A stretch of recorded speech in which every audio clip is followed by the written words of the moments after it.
তুষারকান্তি ঘোষ, উত্তর কলকাতার সভাপতি ভাই তমগ্ন ঘোষ, এবং সব থেকে গুরুত্বপূর্ণ আপনারা যে মুর্শিদাবাদের দাঙ্গার ছবি, এবং এটাকে আমার মনে হয় দাঙ্গা বলা উচিত নয়, তার কারণ দাঙ্গাতে দুটো ধর্মীয় গোষ্ঠীর মধ্যে লড়াই হয়। এখানে দুটো ধর্মীয় গোষ্ঠীর মধ্যে লড়াই হয়নি, নিরীহ সংখ্যালঘু হিন্দুদের উপর, ওই জেলাতে হিন্দুরা সংখ্যালঘু, সেই সংখ্যালঘুদের উপর আক্রমণ হয়েছে, কচুকাটা করা হয়েছে, এথনিক ক্লিনজিং হয়েছে, আমি যাকে বলবো। ঘর ছাড়ার হয়েছে প্রচুর মানুষ, যারা নৌকো পারে, সবাই পারেনি, কিছু মানুষ তাদের মধ্যে থেকে প্রথমে প্রায় 700 মানুষ নৌকো করে পার হয়ে পাশের বিধানসভা, অর্থাৎ মালদা জেলার অন্তর্গত যে বিধানসভা বৈষ্ণবনগর বিধানসভা, সেই বৈষ্ণবনগর বিধানসভার যে পারলালপুর হাই স্কুল, সেই পারলালপুর হাই স্কুলে তারা সেখানে আশ্রয় নিতে বাধ্য হয়েছে। আজকে সেই উদ্বাস্তু পরিবারগুলোর মধ্যে কিছু মানুষ, 8 জন, বাচ্চাকে ধরে 9 জন, আমি 8 জনই বলছি কারণ বাচ্চাটির নাম আমি এর মধ্যে ইনক্লুড করছি না, তারা এখানে উপস্থিত আছেন। বংশী মণ্ডল, সুরজিৎ মণ্ডল, তুলরানী মণ্ডল, জয়ন্তী ঘোষ, শ্যাম ঘোষ, আলুন মণ্ডল, স্বর্ণেন্দু মণ্ডল এবং লতা মণ্ডল। তারা আজকে কলকাতায় এসেছেন যে তাদের যে দুঃখ দুর্দশা আপনারা দেখিয়েছেন, কিন্তু পশ্চিমবঙ্গের এই কলকাতায় যারা আমরা থাকি তারা তো আর সবাই সেই বেদবোনাতে গিয়ে তাদের দুঃখ দুর্দশার কথা জানা সম্ভব নয়। কিভাবে রাতের অন্ধকারে এক কাপড়ে তাদের বেরিয়ে যেতে হয়েছে, নৌকো যে পার হবে তার পয়সাটুকু ছিল না, এবং তারপরে ওখানে চোখের জল ফেলতে ফেলতে আমার ঘরের, আপনার ঘরের মা বোনেদের মতোই তারা চোখের জল ফেলতে ফেলতে নববর্ষের দিন, বাঙালি নববর্ষের দিন, যাকে নাকি মাননীয় মুখ্যমন্ত্রী বাংলা দিবস না কি বলে ঘোষণা করেছেন, তারও আবার শুভনন্দনও তিনি জানান, সেই দিনে চোখের জল ফেলতে ফেলতে এনারা ভাত খেতে বাধ্য হয়েছে। তা আমি সেই জন্য বেশি কিছু বলবো না, এনাদের মুখ থেকে আপনারা শুনুন যে কি পরিস্থিতির মধ্যে দিয়ে তারা এত দূর কষ্ট করে এসেছে, সেই কষ্টের কথা শোনাতে, যে কি পরিস্থিতির মধ্যে একজন মানুষ নিজের হাতে গড়া ঘর, নিজের হাতের গড়া ঠাকুর ঘর, সমস্ত কিছু জমানো টাকা, গয়না, যৎসামান্য যতটুকু ছিল সব ফেলে রেখে পালিয়ে আসতে বাধ্য হয়। আমি সেই জন্য আমাদের সাথে যে দিদি আছে সেই দিদিকে প্রথমে বলবো, তার বক্তব্য বা তার কথাটা এরা সাজিয়ে গুছিয়ে বলতে পারেন না, কিন্তু এদের যে ব্যক্তিগত অভিজ্ঞতা কি ঘটেছিল এদের সাথে সেটা এদেরকে কাছ থেকে শুনুন। সেদিন যেটা হয়েছিল আপনার সাথে সেইটাই বলুন। হ্যাঁ, নাম বলে দেন। বনবাসী মণ্ডল, আমার সঙ্গে বিনা অন্যায় অত্যাচার হয়েছে, মুসলিমরা করেছে। দাদা বলছি, কাকা বলছি, তাও ছাড়ে না, বাড়ি লুটপাট করে আগুন ধরিয়ে দিয়েছে, বাড়িতে ঢুকতে দেয় না। বিএসএফ থাকতো আমার বাড়িতে আগুন, পুলিশ থাকতো আমার বাড়িতে আগুন জ্বালিয়ে দিয়েছে, পুলিশে থামতে পারেনি। 4 গ্রামের লোক ঘর ঘেরাও করে নিয়েছে, দিয়ে বিএসএফ ছিল, আমাকে তেড়েছে, দিয়ে তাড়তে আমি বিএসএফের সঙ্গে দেখা হলো, দিয়ে নিয়ে আসলাম আমার বাগানে বাড়ি। আমি বাঁচতে পারছিলাম না, দিয়ে বিএসএফকে ডেকে এনে সঙ্গে করে আমি ওই পাড়া গেছি, তারপরে বেঁচেছি আমরা। দিয়ে ফের নৌকা যেটা জিনিস পরনের জিনিস ছিল ওটাই গঙ্গার ওই পার গেছি আমরা, হাত ধরে বাঁচতে পারতাম না, সবই করেছে। আমার 2টো মেয়ে আছে, একটা ছেলে আছে, ছোট ছোট ছেলে। আর বলছে কি হিন্দু থাকতে দিব না, মুসলিম করব, চুল ধরে টানছে, হাত ধরে টানছে, শাঁখা খসিয়ে ফেলছে। কেন করবে মুসলিমরা বিনা অন্যায়ে? কি অন্যায় করেছি আমি? এই অন্যায়টাকে আমরা বিচার চাই। কেন করেছে? আমাদের বেগুনার লোক কিছুই ক্ষতি করেনি, মুসলমানে এই হিন্দুরা কিছুই ক্ষতি করেনি। হিন্দু মুসলমান আমরা মিলছিলাম খুবই, তাও কেন এত বড় অন্যায় করলো মুসলমানেরা? আমি বলছি কি আমরা যে অন্যায় করিনি, কি কারণে এত অন্যায় করা হলো? বলছে মোদি পাস করেছে তার জন্য হিন্দুকে বাঁচতে দিব না। আজ কেন? তো মোদির কাজ যাও, আমরা কি করেছি সাদা পাবলিক? তো বলছে না, মোদি হিন্দু আছে, হিন্দুর মেয়ে থুব না বাঁচতে, ছেলে মেয়েকে বাঁচতে দিব না হিন্দুওয়ালাকে। এর আবার বাড়ি ভাঙচুর করে ফের ট্যাঙ্কি ভেঙেছে, কল ভেঙেছে, ফের জলে ঢাম্পার জলে বিষ মিশালছে। কেন এগুলো বিনা অন্যায় ক্ষতি করবে? আর আমি বিচার চাই। আমাদের হিন্দু জাত তো ক্ষতি করতে যায় না গো, কাউকে নিয়ে হিন্দু মেয়ের ওপর এত অত্যাচার, আর বলছে মুসলমান করব, সেদিন মিটাবো। কেন এগুলো ভাষা বলবে? গলে চাকু লাগাচ্ছে, হেসে লাগাচ্ছে, কিছু বলতে গেছি তবুও ছাড়ে না। হাত ধরছি তাও ছাড়ে না। আমি বলছি দাদা ঘরে আগুন লাগাবে না, তাও আগুন লাগিয়ে দিলে। কেন এসব বিনা অন্যায় করলে? এসব কেন বিনা অন্যায় এগুলো করলে? আমার ঘরে তো কিছু নেই, আমরা গরিব মানুষ। আমার স্বামী ডুমরের পাতা কিনে লাই, আমাদের বাগানও নাই। কাঁঠালের গাছ কিনে লাই, পাতা কিনে লাই, দিয়ে বিক্রি করে আমরা খাই। আর 500-600 টাকা হাপ্তা পাই, বিয়ে বাঁধি, ছেলে 3টে ছেলে নিয়ে আমরা এইভাবে সংসার চালাই। 1.5 লাখ টাকা লোন নিয়েছি, 4 বছরই একটু করে জোগাড় করে। সংসারে কত জিনিস ছিল সবকে পুরো ছাই করে দিয়েছে, কিচ্ছু নাই আমার বাড়িতে। কেন এগুলো বিনা নেই করলে? আমি বিচার চাই মুসলিমেদের। কেন মুসলিম জাত এত অত্যাচার করছে? ওদের অন্যায় করা হয়নি, তাও হিন্দুদের ওপরে খালি হামলা চালিয়েছে। আর বেছে বেছে বেছে খালি মুসলিমেরা ধরে না, হিন্দুর বাড়িকে শুধু পুড়িয়ে দিচ্ছে। বেছে বেছে হিন্দুর বাড়ি এলাকা পুরাচারি, বেছে বেছে হিন্দু দোকানে এই করছে, লুটপাট করছে। কেন? একটা মন্দির ছিল শিবের মন্দির, ওই মন্দিরটাকেও ভাঙা হয়েছে। আর 2 তলার ওপরে ওই পাড়তে যে লুকালছি, তাও বড় বড় ডিমেল ছাড়ছে, দুয়ারে পেট্রোল ঢালছে। বম ছিল, পিস্তল ছিল, চাকু ছিল, অনেক কিছু ছিল ওদের কাছে অস্ত্রীয়। আর আমাদের হিন্দুর বাড়িতে কিছু নাই অস্ত্রীয়, পাড়াইতে দিচ্ছিল না কোনো রকম করে। হাঁদরে বারো বলছে কি ধর শালিকে, এরকম করে বলছে, গালাগালি করছে, অনেক রকম মুখ খারাপ করেছে, তাও কিছুতেই শুনানি। আমরা বিএসএফ যদি না থাকতো আমরা বাঁচতাম না বেদবোনা লোক কেউ। জায়গার নামটা একটু বলে দেবেন? বেদবোনা 16 নম্বর ওয়ার্ড। 2টা কাউন্সিলর থাকতো, কেন গ্রামটা থামতে পারলো না? তো আমরা তো জানি কি মুসলিম সত্তা আছে, কেন হিন্দুকে থামতে? হিন্দু জাত কি অন্যায় করেছিল? তো আমরা তো জেনে নিলাম কি মুসলিম সত্তা আছে। কেন আমরুল আর মেহবু থামতে পারলো না? আমরা কি ওরা কেউ অন্যায় করেছিলাম? তো মেহবু তো কেমন লোক আমরা জানে। আমরা হিন্দু জাতকে আমরা কাউরি ক্ষতি করতে যাই, সেইভাবে অত বড় অন্যায় করলো আমাদের সঙ্গে। মেহবুব হচ্ছে ওখানকার কাউন্সিলর, স্থানীয় কাউন্সিলর নাম হচ্ছে মেহবুব। 4 গ্রামের লোক ঘিরে নিয়েছে। আর আমরা হিন্দু টিম মধ্যে পুলিশ মন্দিরের কাছে ছিল, শিবের মন্দিরের কাছে। আর আমাদের বাড়ির বাগানে পুলিশ কি আরো হামকি চালাইছে কি আই বেটা করে এমনি করে মারতে, আরো ডাকছে এরকম করে। ওই যে ইয়ারাকে ডাকছে, ওই মুসলিমই ডাকছে পুলিশকে তো মানতে চায় না। তখন দিয়ে বিএসএফ এলো, দিয়ে ফের একটু রক্ষা হলো আমাদের, না তো আমরা তো বাঁচতাম না। বিএসএফ লেগে বেঁচেছি, বিএসএফ কে তো এমনি করে ডাকছে বাগানে। আপনারা যারা অত্যাচার করেছেন তাদেরকে আপনারা চেনেন? বলছেন চাচা বলেন। চিনি তো, এবার নাম জানি না, আমরা বউ মানুষ কোথায় বাড়াবো? আপনাদের আশপাশের লোকজন চেনা মুখ পরিচিত? হ্যাঁ, সব মুখার বানা ছিল, আধেক লোক মুখার বানা ছিল, মানে মুখটা ঢাকা ছিল আর কি। ঢাকা ছিল। বলছে বাংলাদেশ থেকে এসে করেছে, কি বলবেন? না, বাংলাদেশ লয়, সুলিতালার ছিল, হিজলতালার ছিল, শামসাজগঞ্জের ছিল, আর পেছে করে এসে দিগরির লোক এসছে। কটা ছিল? বলছে বিএসএফ এসে বিএসএফ সেজে এসে করেছে। বিএসএফ আসেনি। আজকে এনাদের মুখে শুনলেন যে বিএসএফ ছিল বলে এদের জীবন বেঁচেছে। আজকে মাননীয় মুখ্যমন্ত্রী বলেছেন বিএসএফ এর বিরুদ্ধে নাকি উনি তদন্ত করবেন। বিএসএফ নাকি পয়সা দিয়ে ঢিল মারিয়েছে। ভাবুন, যারা দেশের হয়ে বুকে গুলি খায়, মমতা বন্দ্যোপাধ্যায়ের পুলিশ কি করে এদের মুখেই ভালো শুনলেন, আমাকে বলার দরকার নেই। এবং সেই বিএসএফ কে মুখ্যমন্ত্রী আজকে তাদের বিরুদ্ধে তদন্ত করবেন। সেই বিএসএফ গুলি চালিয়েছে বলে তাকে বাঁচানোর জন্য সেই বিএসএফ এর বিরুদ্ধে এফআইআর করবেন নাকি? আমি এই প্রশ্নটা করতে চাই যে এদেরকে বাঁচিয়েছে বলে কি বিএসএফ এর উপরে রাগ? মাননীয় মুখ্যমন্ত্রীর বিএসএফ এর উপরে রাগটা কেন? হিন্দুদেরকে বাঁচালো কেন? সেই জন্য এত রাগ যে বিএসএফ এর উপরে মামলা করতে হবে, বিএসএফ এর উপরে তদন্ত করতে হবে। এই দিদি তো বলছে বিএসএফ না থাকলে উনি বাড়ি থেকে পালিয়ে জীবন নিয়ে জান নিয়ে বাঁচতে পারতেন। আমাদের বেদবোনার লোককে একটাও বাঁচতে দিত না বিএসএফ না থাকলে। বিএসএফ কে তো আর ওই করছে, তারা করছে, তো বিএসএফ তো গুলি মারবেই।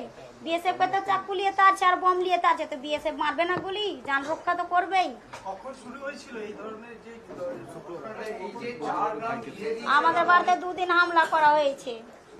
দুদিন শুক্রবার থেকে এক এক করে জিজ্ঞেস করুন, উনি যতটা শুক্রবার দুদিন হয়েছে, তা শনিবার দিন আগুন ধরাচ্ছে আমাদের বাড়িতে। সেদিন আর গায়ে হাত দিতে আসছে, মেয়েদের গা জোড়ামো এমনি করে হাত টানছে, আর গায়ে হাত দিতে আসছে গা জোড়ামো।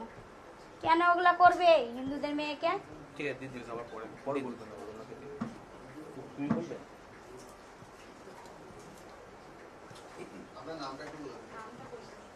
আমার নাম সুরজিৎ মন্ডল।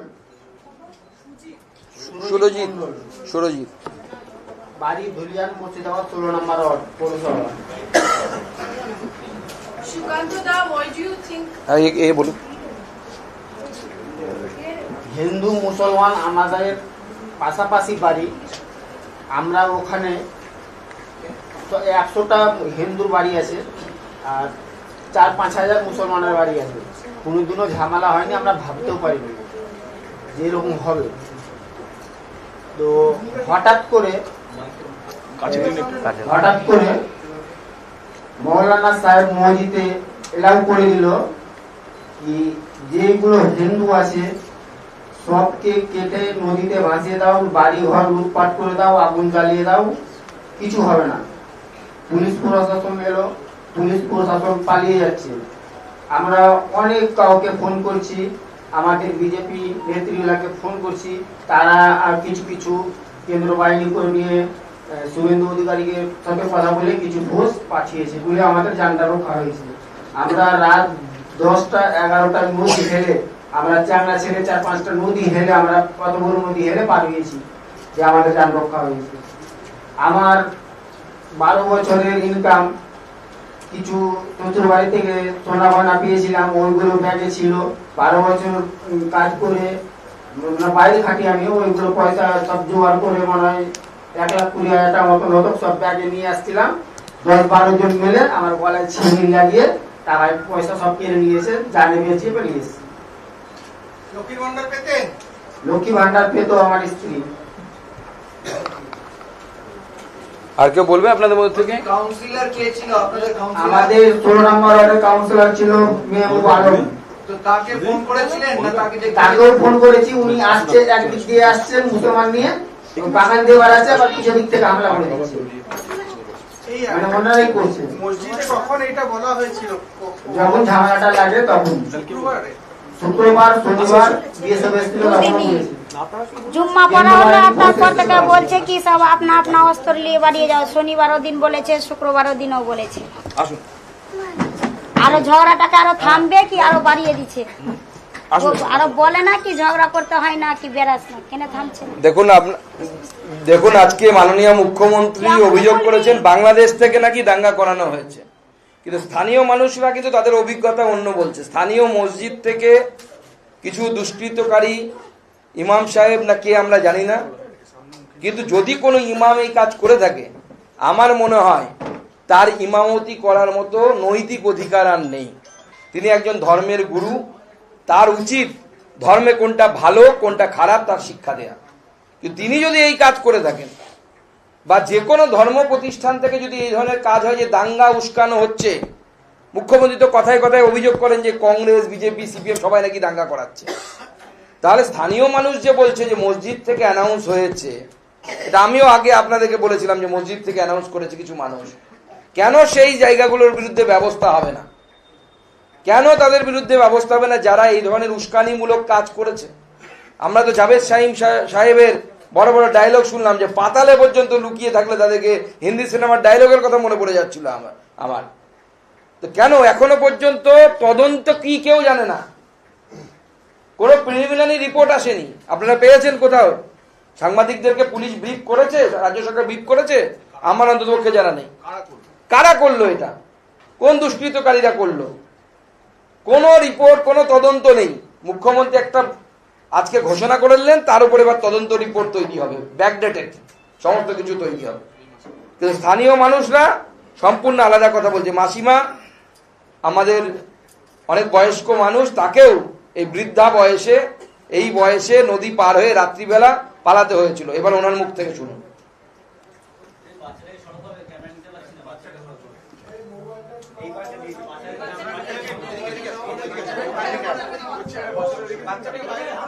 জল লাগলে জল আছে কিনা। মাসিমা সেদিন কি হয়েছিল বলুন।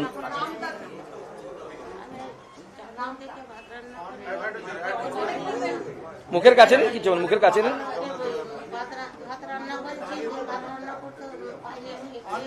অন করা হয়নি মনে হয়। আমি এলাম ভয়ে ভয়ে ভাত রান্না করছি, হাঁড়ি করে দিয়ে ওরা চারদিক থেকে দেখছি বাগান থেকে আমার বাগানে বাড়ি মাঠে ওরে বাড়ি আমারই শেষ মাঠে।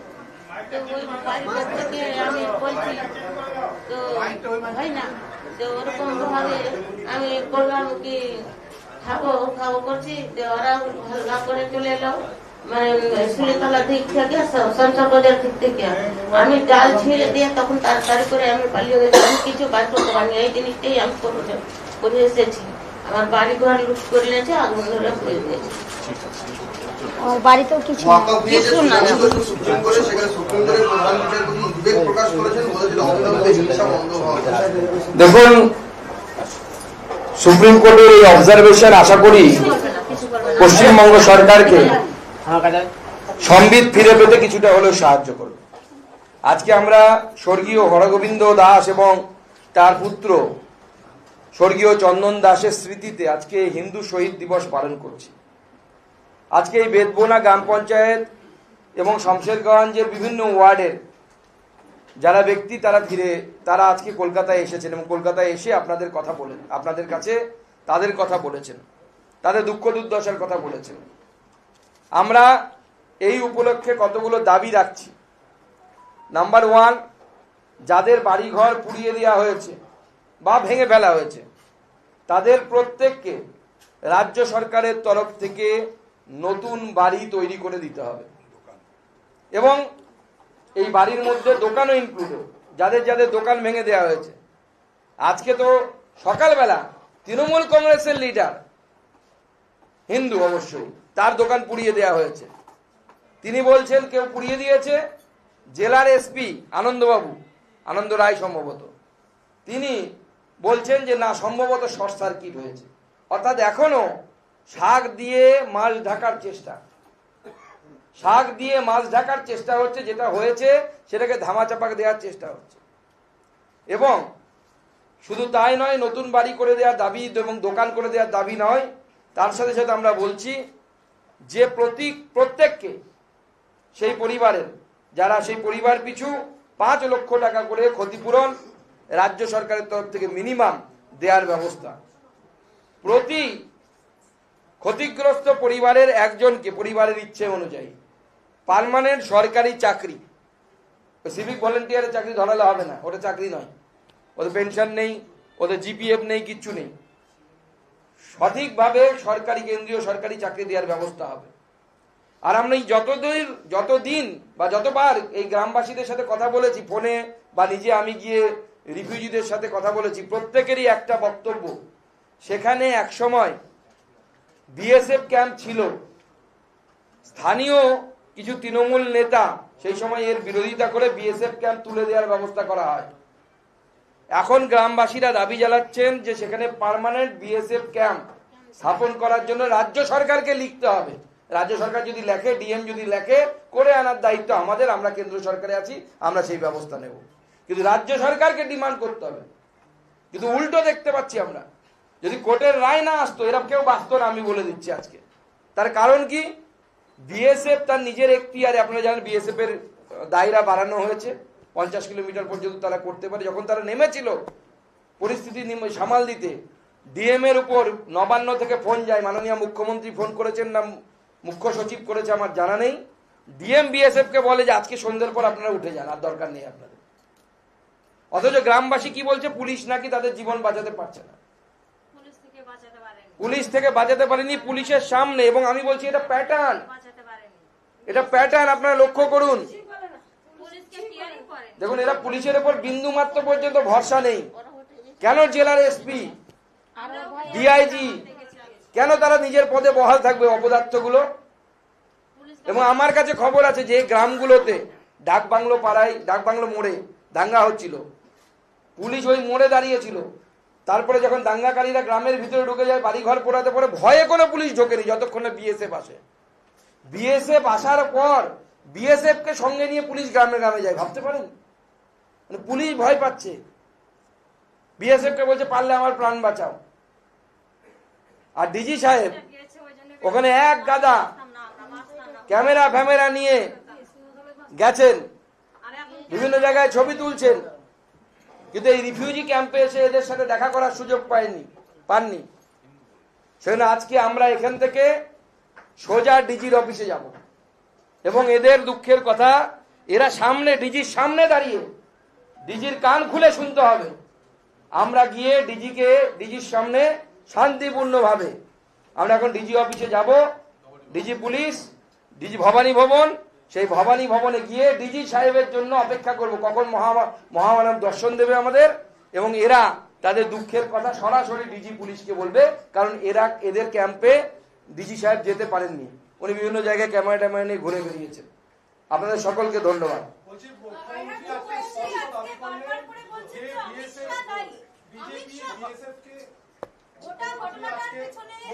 দেখুন তো কে দায়ী, সে তো এদের কথাতে স্পষ্ট না। Victim K? Who is the victim? আজকে যে দোকান পুড়ে গেল, সে তো তৃণমূল কংগ্রেসের নেতা, দোকান পুড়ে গেছে, ঠাকুর ঘর পুড়িয়ে দিয়েছে, ঠাকুরের ঘর রাখেনি, কিচ্ছু রাখেনি, বাচ্চার গলা টিপে ধরেছে, চাল গালা রাখেনি, কিচ্ছু রাখেনি, কিচ্ছু খাওয়ার ছিল না, রাখেনি।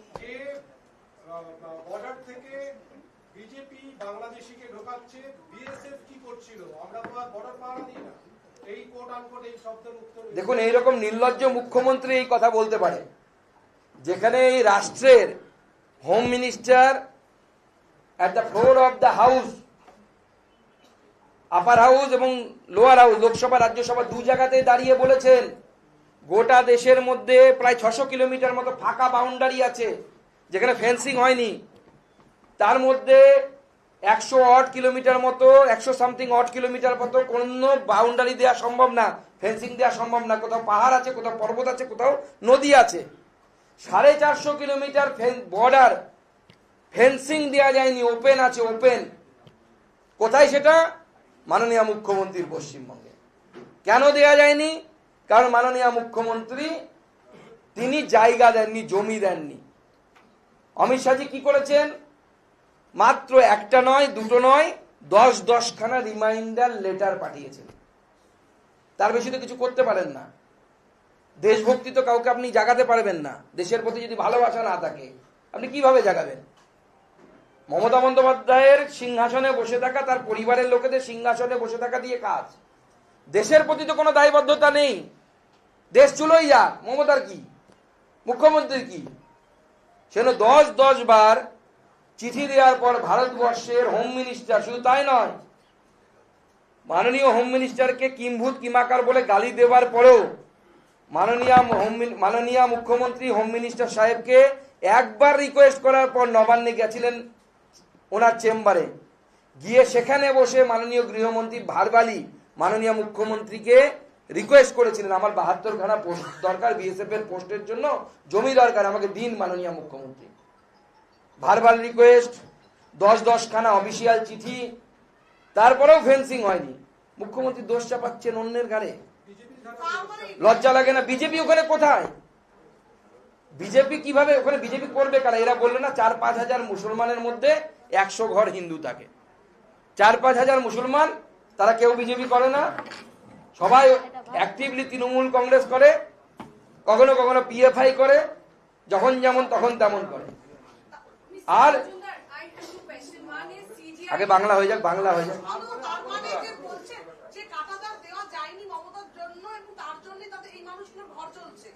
দেখুন মাননীয় মুখ্যমন্ত্রীর এই হাইপোথিসিসটাই তো ভুল। এত লোক তো বাংলাদেশ থেকে ঢুকে যেতে পারে না। এরা কার কি বলছে? 4-5টা গ্রামের নাম বললেন তো, কোন গ্রাম থেকে এসছে? দিদি আবার গ্রামগুলোর নাম বলে দিন তো, কোন গ্রামগুলোর নাম বলছেন? আমার মনে নেই কি কি গ্রাম ছিল যে গ্রামের লোকেরা এসেছিল, 4টে গ্রামের লোকেরা এসে বলছিল, গ্রামগুলোর নাম বলুন। হিজলতলা, শামসাজগঞ্জ, সুলিতলা, দিগরি। এই গ্রামগুলো থেকে লোকগুলো এসেছিল। আর আছে? এই 4টে গ্রাম থেকে লোকগুলো এসেছিল। এই গ্রামগুলো কি বাংলাদেশে? গ্রাম থেকে এসে মুখ বেঁধে বেঁধে তা বলছে বাইরকার লোক, বান করে বলছে চিনতে পারছি, তা বলছে বাইরকার লোক আমরা। পুরো প্ল্যান করে চলছে। ওরাই মারছে, ওরাই কাটছে, আর ওরাই ফাঁসাচ্ছে, আর ওরাই হিন্দুর গ্রামে আসছে, মারছে, জোর করছে, ফের ওরাই ফের হিন্দুরাকে ফাঁসাইছে। হিন্দুরা যায় বিনা অন্যায় কেউ ক্ষতি করতে, বম চালাচ্ছে। শুধু শান্তি রক্ষার দায় মুসলিমদের নয়, হিন্দুরা কি করবে তাহলে? মুখ্যমন্ত্রী এত কথা বলার পর তোহা সিদ্দিকী সাহেব মুখ্যমন্ত্রীর আশকারাতে এত বড় বড় কথা বলছেন।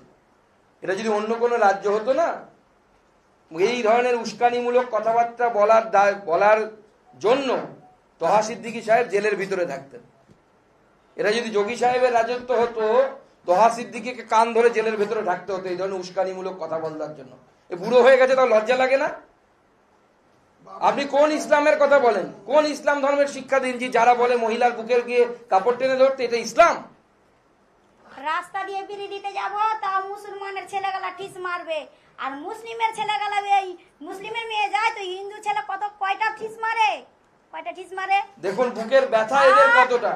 আর হিন্দুর মেয়েকে টিভিতে দেখাও না, টিভিতে দেখো, মোবাইলে দেখো, সবকিছুতেই বেশিরভাগ হিন্দুর মেয়েকে ক্ষতি করছে।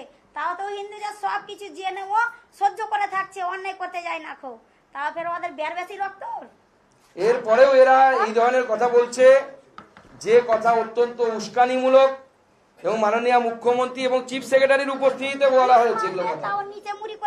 চিফ সেক্রেটারির উপস্থিতিতে এগুলো বলা হয়েছে। আজ স্বরাষ্ট্রমন্ত্রীকে ষড়যন্ত্রকারী বলে আক্রমণ করেছেন মুখ্যমন্ত্রী। না না, আমি মাননীয় মুখ্যমন্ত্রী একটু সাংবিধানিক পদে বসে থেকে এই ধরনের কেয়ারলেসলি কথা বলতে পারেন কি করে?